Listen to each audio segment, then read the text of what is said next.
Hi, welcome to another episode of the Sustainable Pixel Podcast.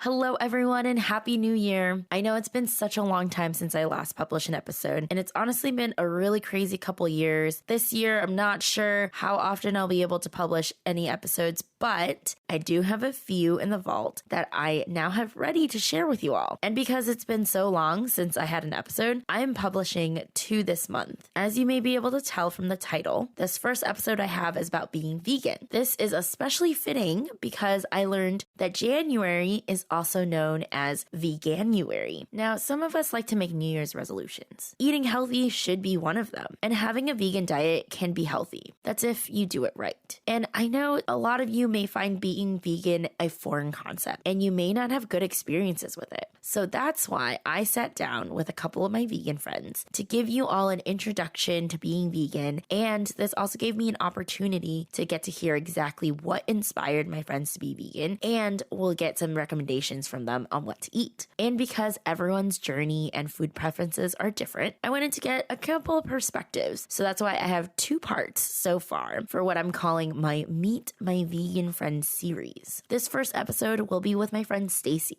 I met Stacey through my first full-time job out of college, and she was already vegan when we met. So without further ado, here's our little chat. Welcome, Stacey. Welcome to your first episode of the Sustainable Pixel Podcast. Thank you for having me. I've listened to the first several, so it's exciting to be here. Yeah. I'm so excited to have you on because we're talking about veganism today, and I really wanted to have you on because you are vegan. So we can go ahead and get started. My first question is I wanted to know how long you've been vegan and why did you become vegan? Yeah, so I've been vegan for around 3.5 years. I started the summer after I graduated from college. Mm-hmm. So August of 2017. But before that, I was pescatarian my last year of college, and then vegetarian. I transitioned to vegetarianism, mm-hmm. and then I became vegan. So it was a slow transition. So what was your inspiration to be pescatarian then? Well, I was an environmental systems major in college, and in one of my classes, an environmental solutions class, the professor talked about the environmental impact of animal agriculture and mm-hmm. just how much water and natural resources goes into producing 1 pound of beef, which I don't know the statistics off the top of my head, but that was eye-opening because I don't think I've heard that before. Mm-hmm.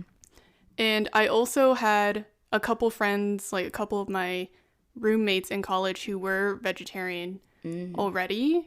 So I had already seen what it was like for them to transition to that diet. And I also had a cousin who was vegetarian.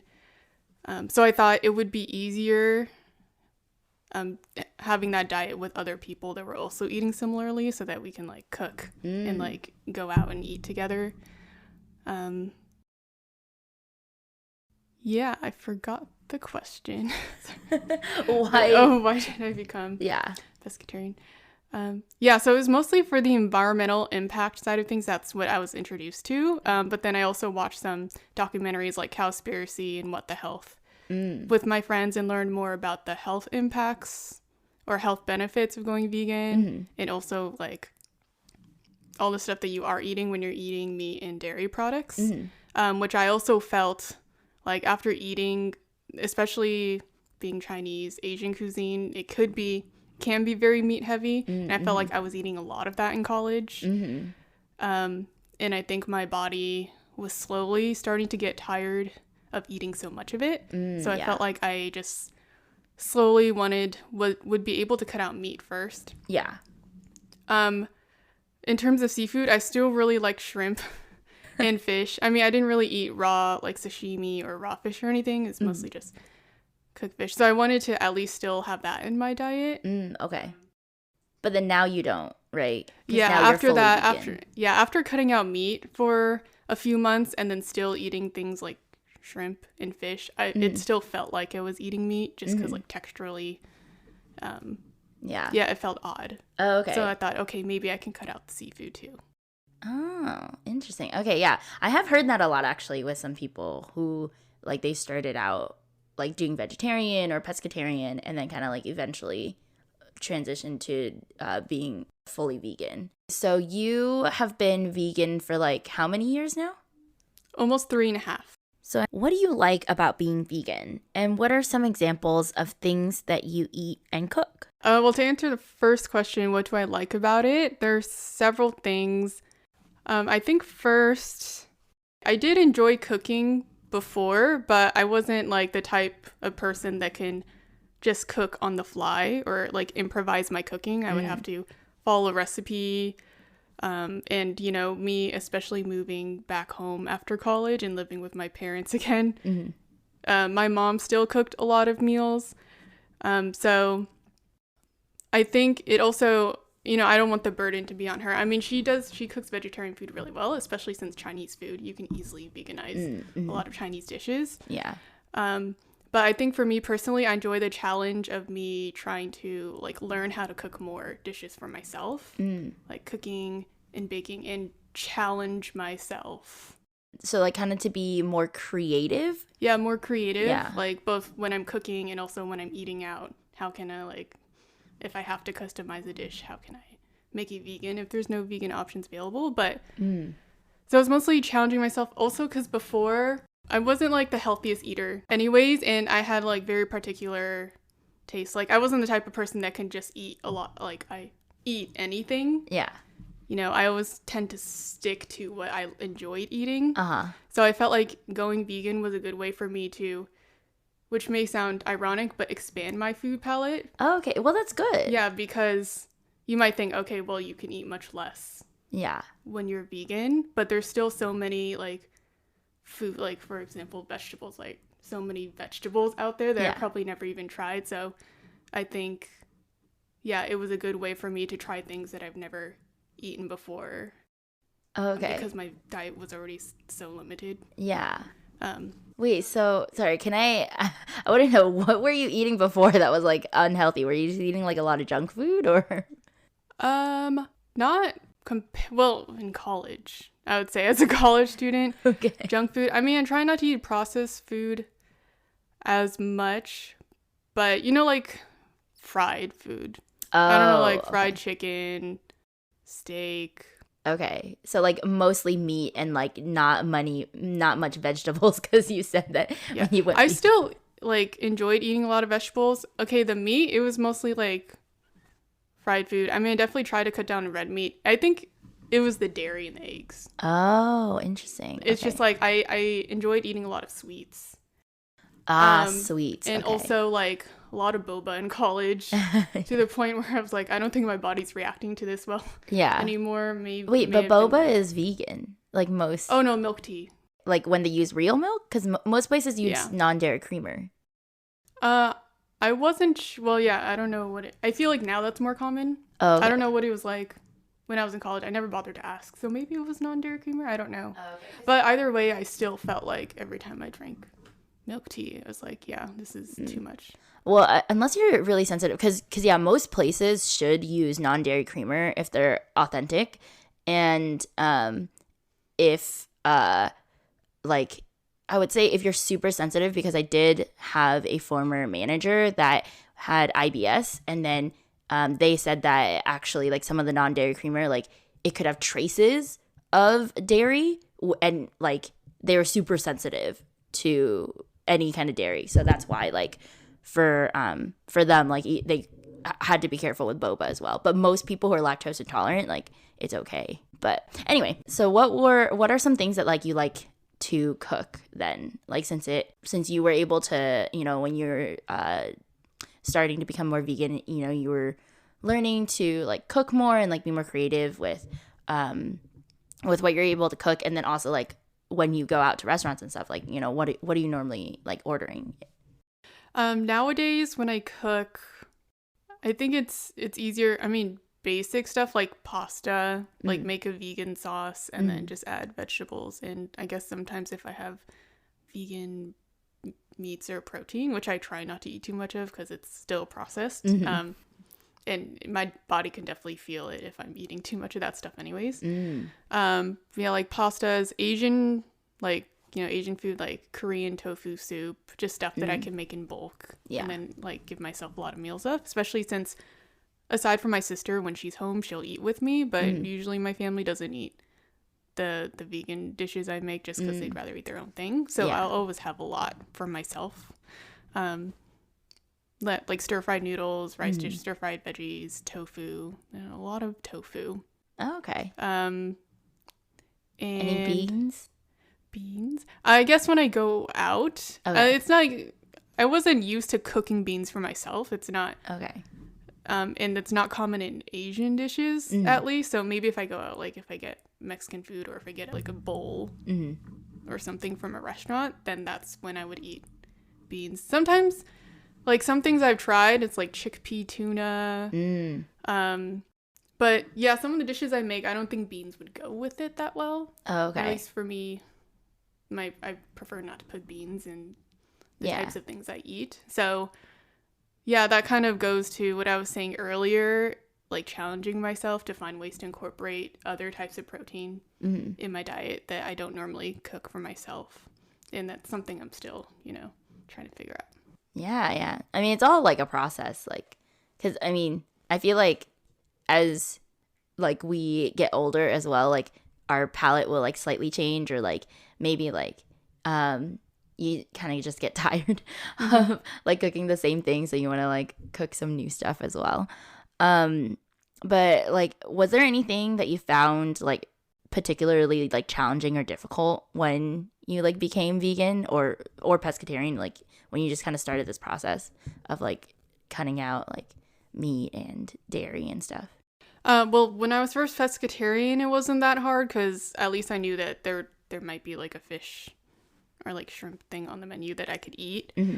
And even vegetarian, it was still fairly easy because it's more common for restaurants to have vegetarian dishes versus like vegan. Yeah.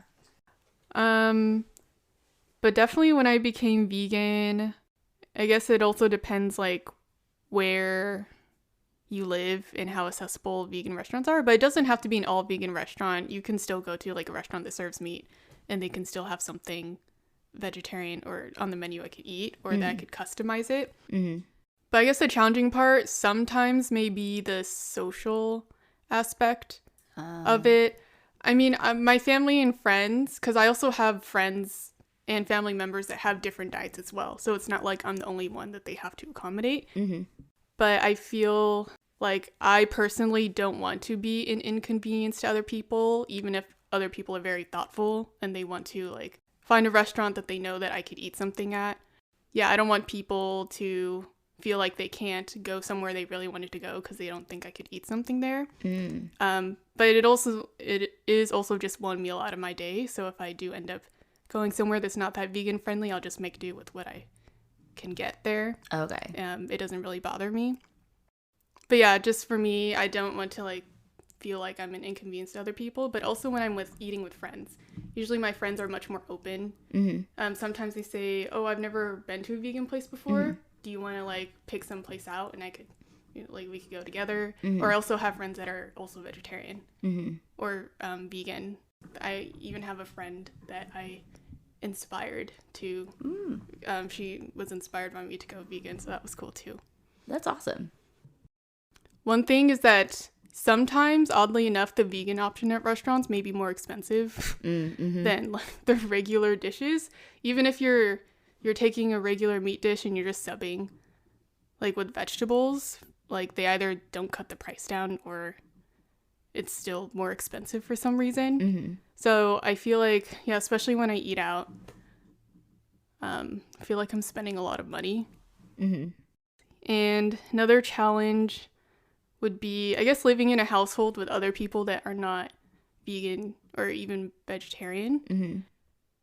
You mainly have to cook for yourself if there isn't anything already vegetarian available. And if I like run out of ingredients to make the things I usually like to make and I'm like really hungry, but like the only food in the house is like not plant-based, then it gets kind of annoying, but that just makes me feel like I need to always be prepared. Like I can't be lazy on a vegan diet.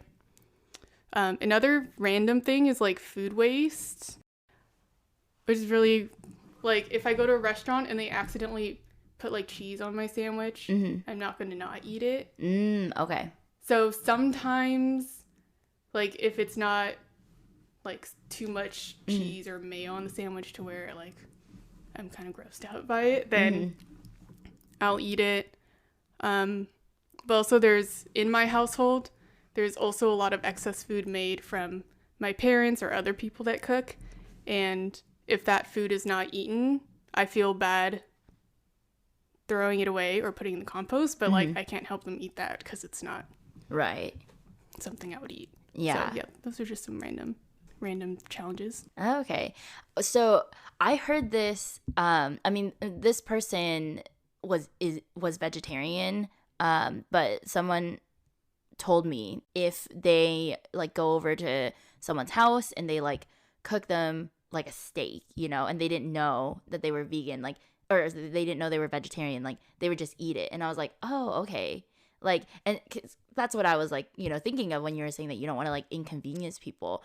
But like when they said it was a steak, I was like, I mean, that's a lot, you know what I mean? Like, yeah, if it was a steak, I probably wouldn't eat. I'll just say, oh, I'm vegetarian. And people would know what a vegetarian diet is. Vegan might be hard to explain. I think another thing is, especially for family members, for example, on my mom's side of the family, they don't really speak English that well, but also they're just, they're all about meat. They just don't understand why you would want to go vegan or vegetarian even. And it's not like I can easily explain it to them because of the language barrier. Yeah, it's much easier to just be like, I just don't eat meat. Oh, yeah. Also, I guess if I went to like a Chinese restaurant and if I'm lucky enough to have my mom with me, she can help me order and make sure that they're not putting in like eggs or anything that I can't eat. But if I were to be there by myself, it would be much harder to order. Oh, yeah. Because I can't speak Mandarin that well. Yeah. No, that definitely makes sense. I would say also being Chinese, being vegan is a very foreign concept. Although you can find some pockets of it. I think some people who practice like Buddhism will have to be vegan pretty much, because actually I was shocked. Like one time I told my dad I was going on a road trip in college with my vegetarian friend, and then he was like, she's vegetarian, right? Like she eat like eggs as well? And I was like, yeah, she does. And then unfortunately it turned out that she did not eat eggs anymore, and that friend actually will be on the next episode. It was just kind of funny because I was shocked that he knew that there was like that kind of like I don't know how to say vegan in Chinese either, but I was like, I didn't realize that he knew that kind of like vegetarian or vegan like diet existed. But I realized it was because my grandmother was Buddhist, and then he knew like, oh, there's like a certain time of the month where she doesn't eat any like eggs or meat or any of that stuff. That kind of reminds me of something my sister and I were talking about yesterday. I was asking her, what do you think like is an impression? What impression do you think people have of vegan diet? And she mentioned that some people think vegan food is just like salads and smoothie bowls and like healthy food, right? Or what you see in like Instagram worthy type things, and for lack of a better word, more like white Caucasian like type food. Sometimes when I tell people I'm vegan, they ask me, oh, what do you eat or what can you eat? Because their impression of that is just like vegetables. I mean, obviously now there are more and more like vegan restaurants and vegan like options available, so it's easier to eat vegan, especially like depending where you live. But some people don't realize that maybe some, like especially in ethnic cuisines like Asian cuisines, or even like Greek food, Indian food, stuff like that. A lot of cuisines already have traditionally vegetarian or even vegan dishes. So it's nothing new for some like cuisines or, cultures to be eating vegetarian food. And I mean, it's some stuff I've been eating a lot growing up anyway, so it's not like I'm giving up too much. Yeah, for sure. I guess that's like the confusing part of like describing like being vegan as like a plant-based diet, and they're like, oh, so just vegetables. But yeah, no, there's definitely a lot more variety. But like speaking of what they normally think about like vegan cuisines and stuff, like what do you think are some just misconceptions that people generally like think about when they think about being vegan? Some common ones that I guess some of my family members would ask me when I first tell them I'm vegan is like, where do you get your protein? Because they're concerned about that. Yeah. And to be honest, I'm not the type of person that is going to keep track of like how much protein I'm eating or of all these different like vitamins or nutrients and stuff that they think I should be worried about, where like, you know, where I'm getting all that stuff. But it's not like I ever kept track of it before. I guess because I'm vegan now, I am more mindful of it. Yeah. Like where making sure that my diet is varied enough. Yeah. But yeah, just misconception that just, you know, just vegetables, like what, you know, is that good for you? Yeah. But if anything, it's made my body feel, you know, physically better. Like I'm... Okay, that's good. Yeah, I feel like obviously I digest food much easier. And it's not like perfect because I'm not like the healthiest eater anyways. There's still a lot of unhealthy vegan foods out there. I guess another thing is people don't realize that vegans can also be like, there's also a lot of unhealthy vegan foods. Oh, yeah, for sure. Another thing, vegan food is bland or has no flavor. I mean, I guess in some cases, yes, but it doesn't have to be. Like, there's so much good vegan food out there. In a lot of, like, for example, the way you cook meat, right? It's all about the seasoning. Like, you can just have the meat by its thing. So it really depends on how you cook the food, I think, and where you eat out. So I guess that's another misconception.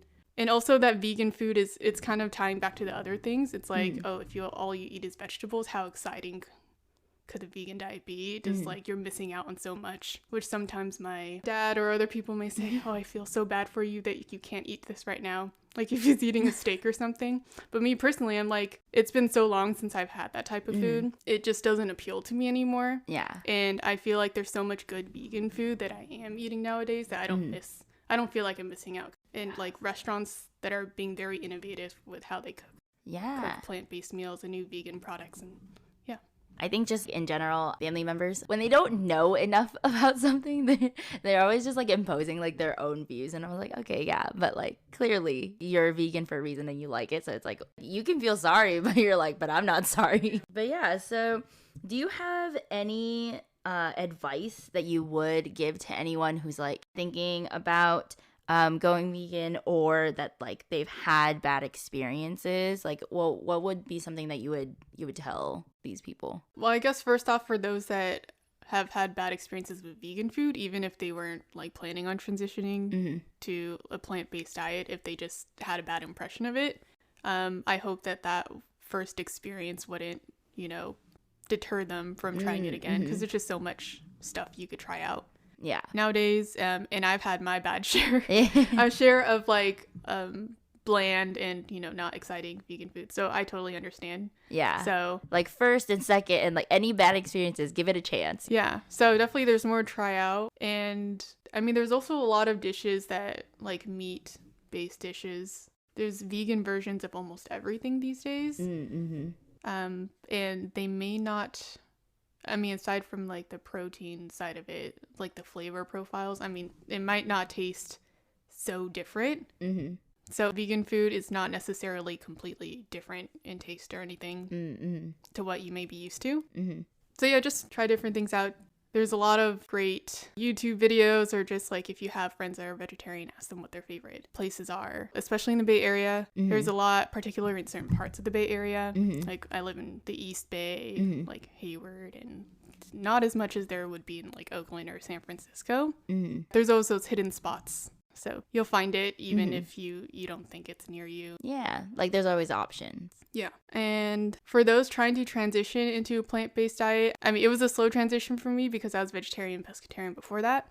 But even when I became vegan, it's not like I completely knew what I was doing, and I'm still trying to figure out, But for me personally, I was lucky enough to have friends that were already vegetarian or really enthusiastic about trying vegan food and going to vegan places. So it's not something that you have to do alone, I guess. Like, even if you don't have vegan friends, you can make it an event or an experience and go out. And I feel like I bond with people over vegan food. And I think that's also one of my favorite things I didn't mention before that I like about being vegan. It's just either if I want to introduce my non-vegan friends to a restaurant that I really love, being able to do that, or cook for them, or cook a vegan dish with them. And I've done that quite a few times, like invited friends, non-vegan friends over, and just like I've gotten all the ingredients and I cook with them just to show them, because they're probably like, oh, I've never had a vegan dish before. Yeah. And they don't realize how good it can be.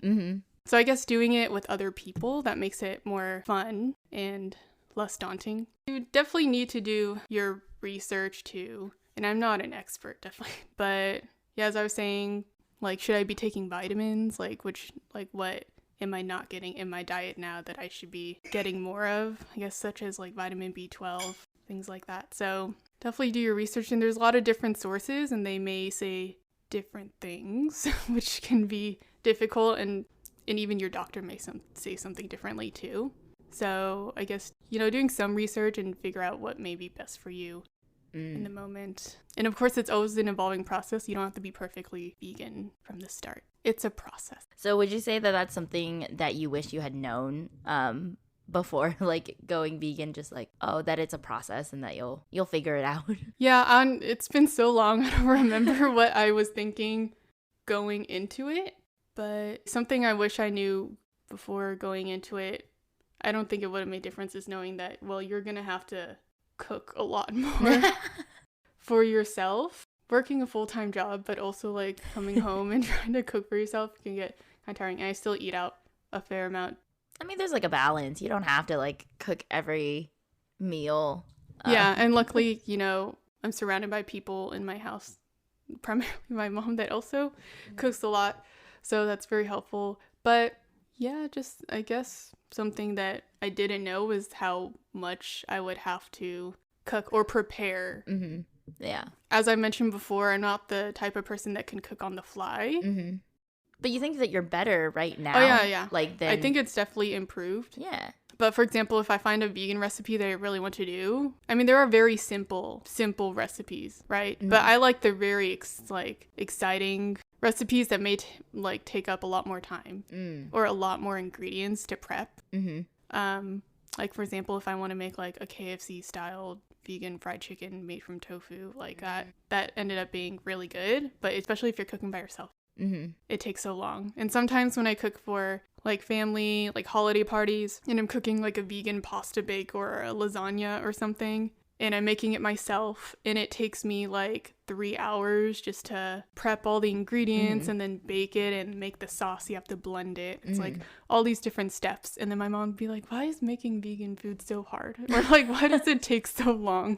I mean, I think you can say that for like a lot of other foods too. Like there's a lot of food that you can cook that is not vegan that takes a lot of steps and a lot of ingredients. That's true. But like, do you also prefer to cook with people? Because I personally hate when people are cooking with me, because I feel like it would just be a lot faster if I just did everything myself and no one was in the kitchen getting in my way. But maybe that's just my own like biased view on cooking. It depends what it is. Like if I am making a very complicated dish that there's like multiple parts to it, like maybe the sauce. I keep using pasta as an example, but like the sauce and then the veggie ground and all the vegetables and the pasta.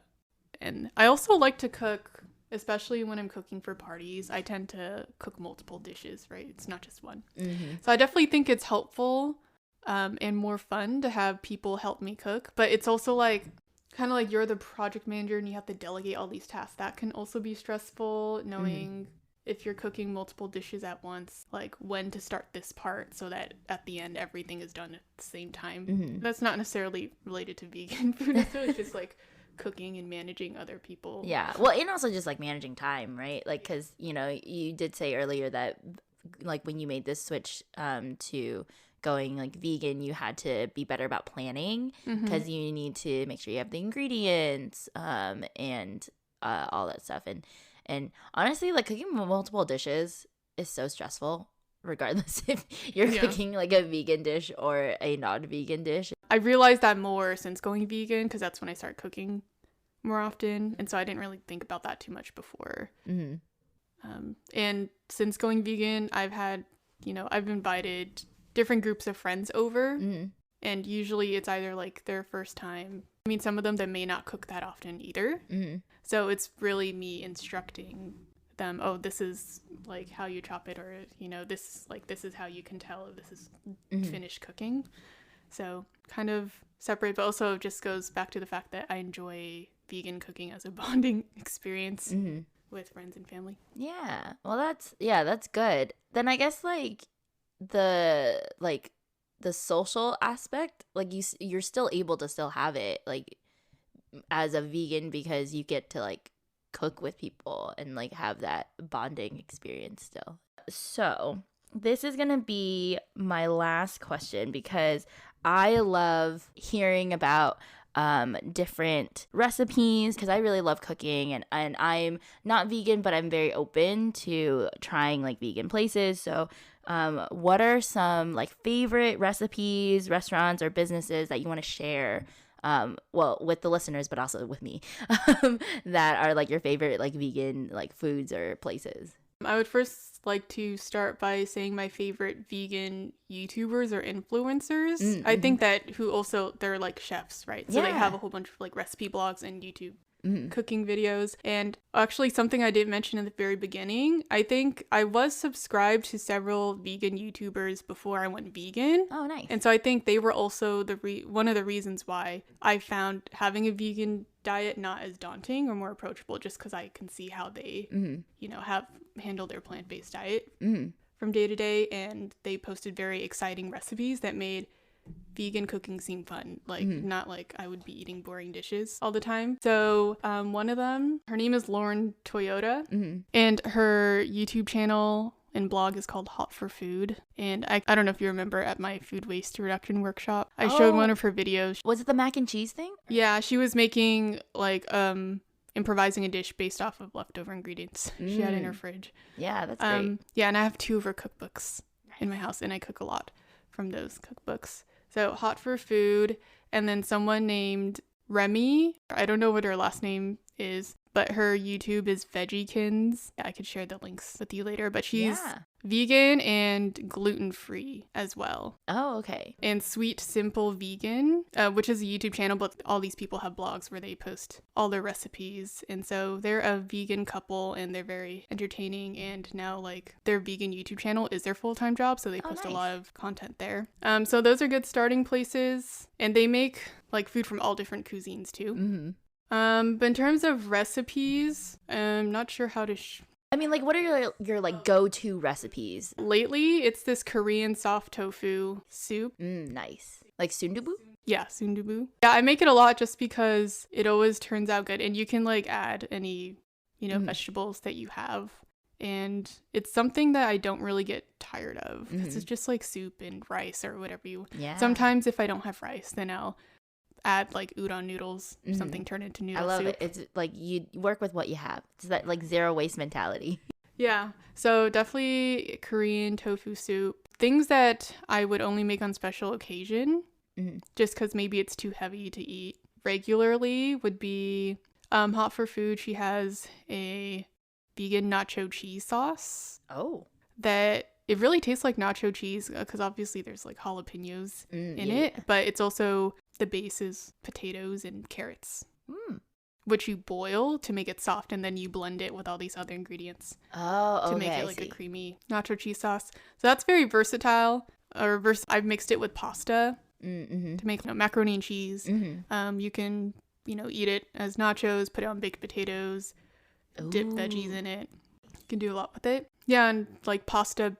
I make pasta a lot just because it's easy, baked pasta. What's in the sauce or like what do you put in the sauce? Is it like Because the sauces for pasta, I'm like, oh, it falls in red, green, or white category. So if I was making like a red sauce pasta, I usually like tomato cream pasta. Oh, okay. And what do you use for the cream, though? Cream, it would be like a blended cashew sauce that I mix with the tomato sauce. So yeah, I would do that. And then sometimes it'd be like mac and cheese type pasta, like something cheesy.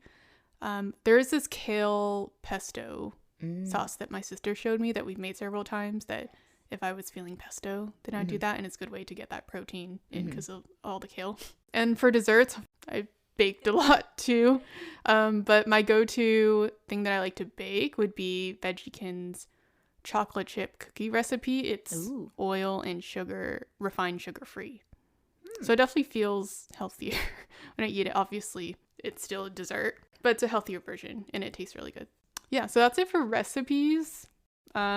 Restaurants, like I'm an avid user of Yelp.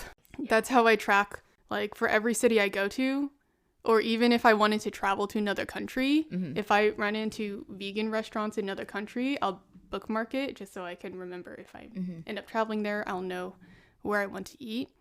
But yeah, I also have a collection of my favorite vegan spots that I've been to. I'm primarily in the Bay Area because that's where I am right now, but also like places I've been to in Canada or in SoCal. But in the Bay Area, some of these are mostly like fast foody type places, like burgers, fries, pizzas, like all the heavier stuff. But that's like these places do it really well. Actually, I'm going to one of these tonight for dinner. But one of them is called Indigo Burger in Newark. Oh, so near New Park Mall. It's fairly new. Okay. But yeah, it's mostly burgers, fries, milkshakes, and some of the places I'm mentioning are all vegan. Yeah. In Indigo Burger, I read that the owner of that restaurant is the same owner as another vegan place that I really like in Milpitas called Raw ASF. Raw ASF. Yeah. Oh. Which, it's not raw vegan food though.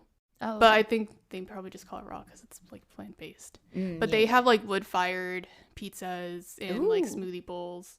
Nice. Smoothies, burger sandwiches, things like that. And San Francisco, because I worked in San Francisco, there's this all-vegan place called Veganburg in Haight and Ashbury. Oh, I don't think I've ever heard of that place. Yeah. I don't go to Haight often. Yeah.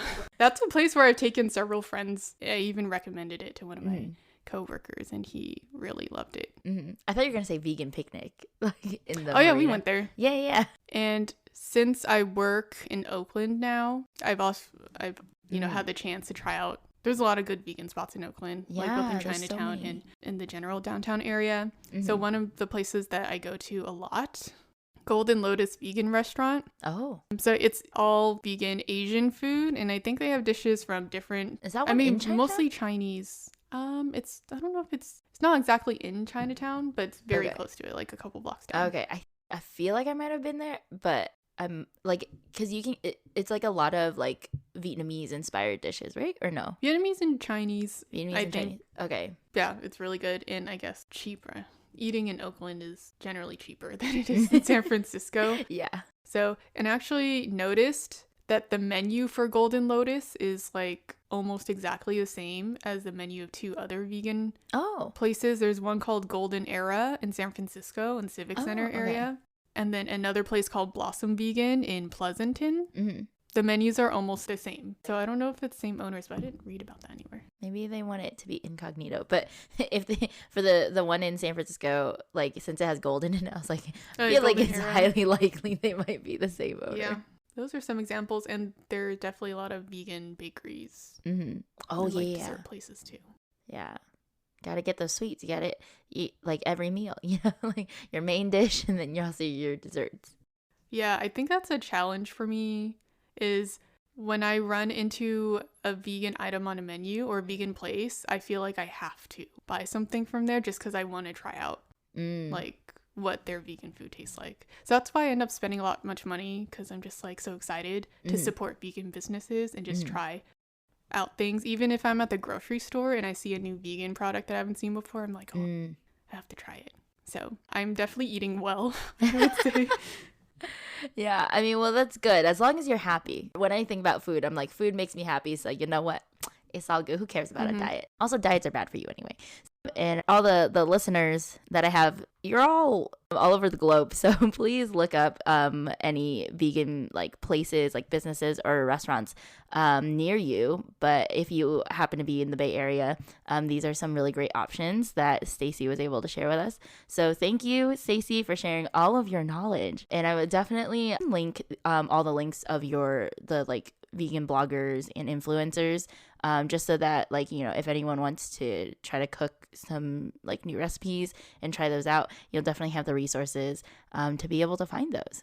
So yeah, thanks, Stacey, so much for coming on this episode. Thanks for having me.